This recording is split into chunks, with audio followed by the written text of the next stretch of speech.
Hello dear tea friends from around the world, and welcome to a new Chaxi lesson with me, Stéphane Erler, from the Tea Masters blog. Now today my subject is twofold.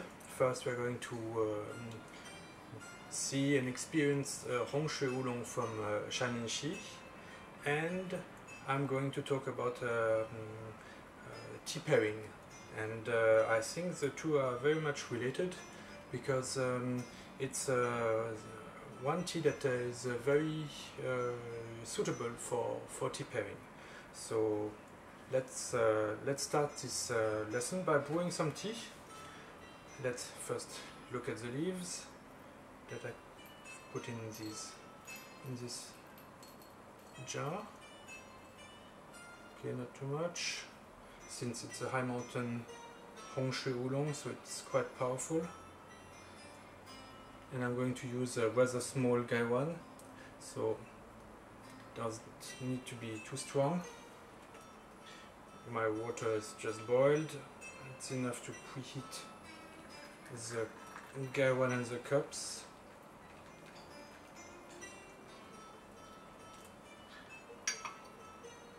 Okay, so this Hung Shui Oolong from Shan Lin Xi is from last spring, but was roasted this spring.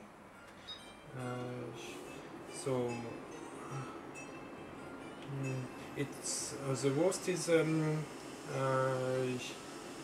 very similar to the roast used in Dongding Oolong competition in Lugu, and it's a roast that is pretty strong, especially for high mountain Oolong. Usually you try not to roast it so as strong, but for this competition and for this Dongding Oolong style, it's supposed to be a bit stronger, but it's not to the point that it's completely done and you don't have the freshness and the underlying aromas from the leaves anymore. So the roast is quite well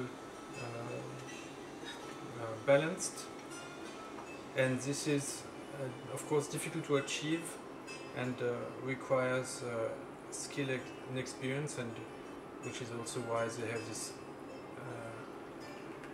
Dongding competition since 1976 to find out who has done the best job with roasting the Dongding Oolong leaves, and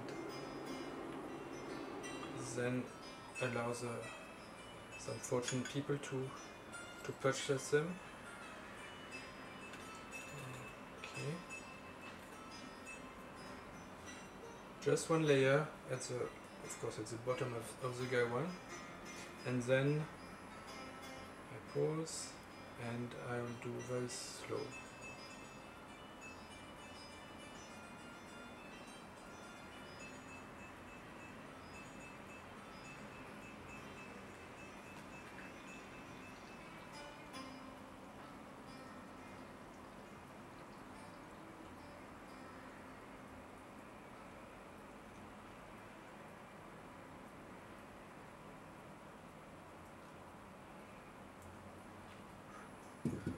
Okay, I've poured quite high.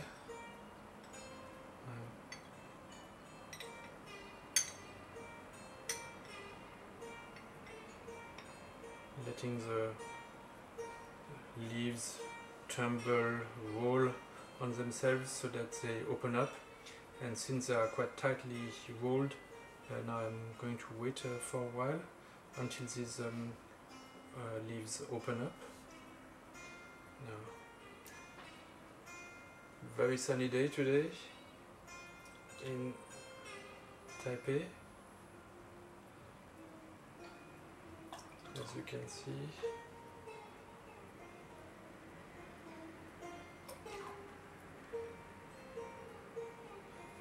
So the season for high mountain oolongs has come to an end for this spring.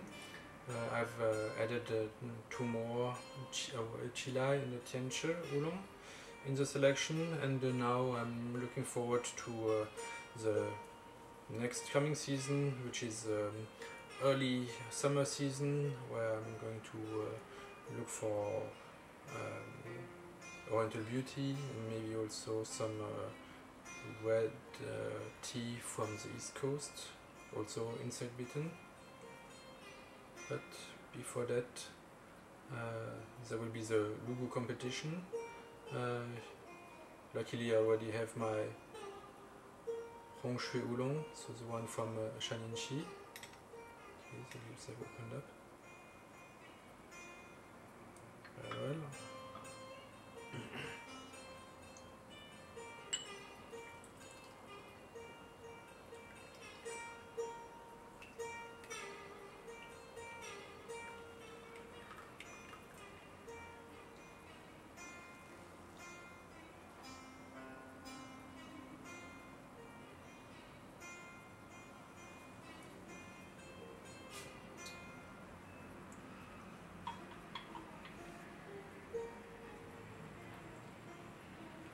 You can see how it opened up, taking almost half the guy one, and the color is really very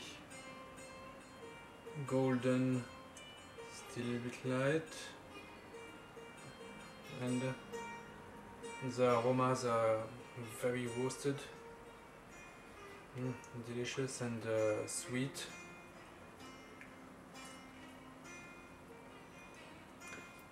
Of course, the first aromas that come out are these roasted notes. Remind me a bit of some Kellogg's rice flakes coated with a little bit of sugar, so it's really very sweet. And now a bit later on, now I start to get also some more fresher notes from the mountains.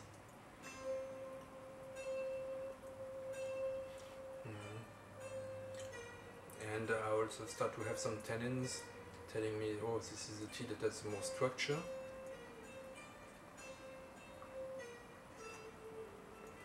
Definitely it's a tea that coats my palate and that does not seem to go away. It's really very persistent, but in a very good way. With this sweetness, this cereal, roasted cereal aromas, malt maybe. Very nice. So why do I make this not only about this tea but also about tea pairing? So let me give you some account about tea pairing. Now this is some class that I've taken with T. Parker recently, even graduated, and it's a completely different approach to the traditional tea making like I'm doing here, where I'm brewing slowly, carefully with my little guy ones, 3 cups, a chabu, this little jar, a plant. So it's this is maybe the new version of the Gongfu cha, an evolution of the Chaozhou Gongfu cha, more modern but very aesthetic pleasing. However, when we think of tea pairing, we go in a different direction, very different from what I'm doing here. But what's interesting is that we can still use the same tea. Now let me explain what I mean by that. Now with this kind of brewing, one of the very first rules that I learned, and that probably you also learned, is that tea is so light and the aromas are so difficult to describe. Also they are very fleeting, and so you should never eat when you drink tea. This is rule number 1. You pin cha, to taste tea is always to taste tea on its own. People who are eating snacks, peanuts while they are drinking are not really enjoying the finesse of tea because no, they have a strong aroma that competes with the tea. So in the rule number 1, tea and food actually don't mix in this kind of setting. However, tea pairing is the approach is completely different. You will try to find a way to make tea and food go well together. So many people, when they in Taiwan, when they drink tea casually, they might have some snacks at the side, but they don't consider if the snack and the tea go well together. It's just a way to pass time, and when you are a bit hungry, you also while drinking tea, you also maybe want to eat something. So this is not tea pairing. Tea pairing is to think what food would be a would pair well with the tea. So so either you have the food and then you think of what tea would go well with it, like one does with a menu, and then you choose the wine that goes well with the menu. This is the same idea. Or you can also start from the tea and think, oh, what are the food that go well with that tea. Now, some general rule about tea pairing is that food usually has more intense aromas than tea, and therefore if you want to do a good pairing, it's best to brew the tea in a way that it will be strong enough and that the food will not overshadow the tea. You try to find a balance between the tea and the food. And even a bit cooler now, it's more sweet, but still very pleasant.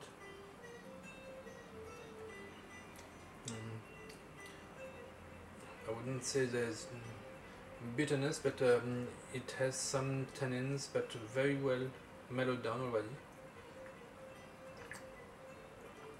Very nice. Now, so you try to find more intense teas that will not be overshadowed, and so green teas, white teas very often are too light to compete with the aromas of food, and so it's a bit more difficult to pair them with food, or you really have to go into very, very light foods, like maybe steamed fish, which have a very delicate aromas.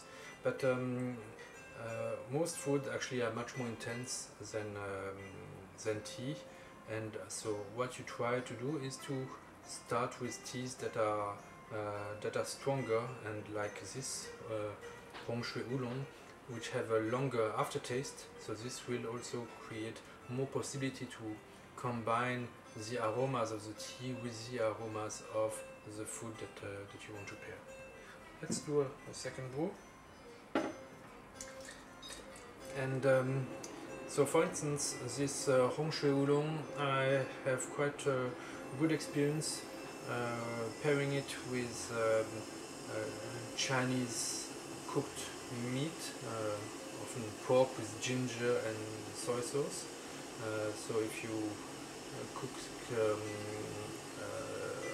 pork in a Chinese way, this Hung Shui Oolong I find is a good way of pairing it.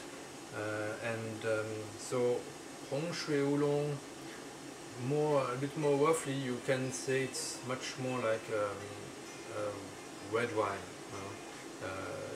What goes well with some red wines might go well with the Hung Shui Oolong.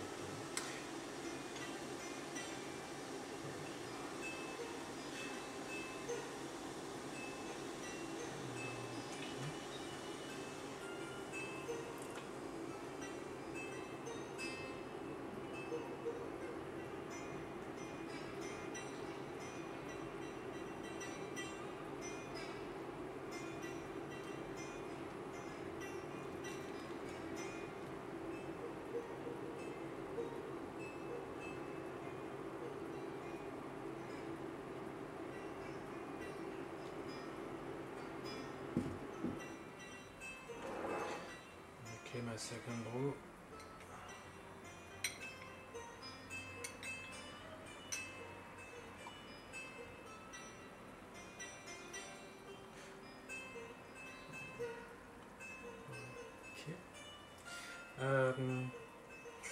So then it's a matter also of experience and testing to find out what dishes in particular go well with which tea,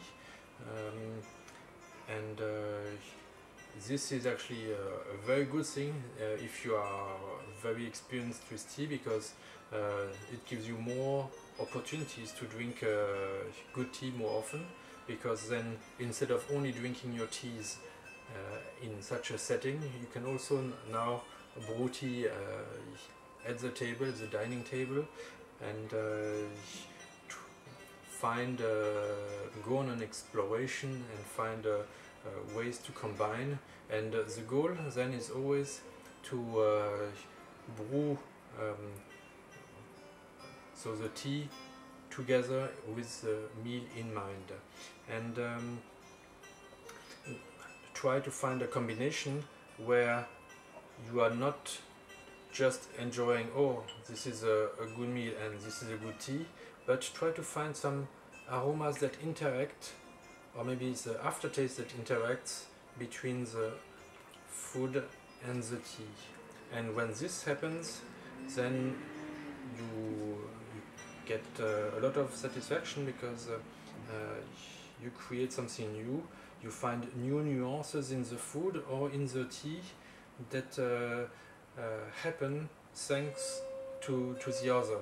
And this is the area that is sometimes feels a bit magic, where you have the tea that you drink like this, then the food, and then when you have still both in your mouth, and then it creates something new, unexpected. Maybe it underlines the fruitiness or the roast aromas even more. So there are many different ways in which tea and food can complement, and when you find this complementary stuff, then it's really adding to your experience, and this makes then the tea pairing so interesting and so valuable. Now, of course, maybe I have to give you also some more tips how to do the pairing, because you can imagine that it's not possible to brew exactly like this when you are eating, when you have the plate arrives or you just cooked. You don't have time to quietly prepare your tea for several minutes. Your plate is going to get cold. Maybe the guests are wondering, what are you doing? Well, so for the tea brewing technique, you really have to adapt it to your dining and make it simpler and faster. And therefore it helps to know how to brew the tea well, because you maybe know more how to do some shortcuts, but you don't have to be as precise as with this kind of chaxi. You can do without the chabu with something very simple. You can maybe also use a pitcher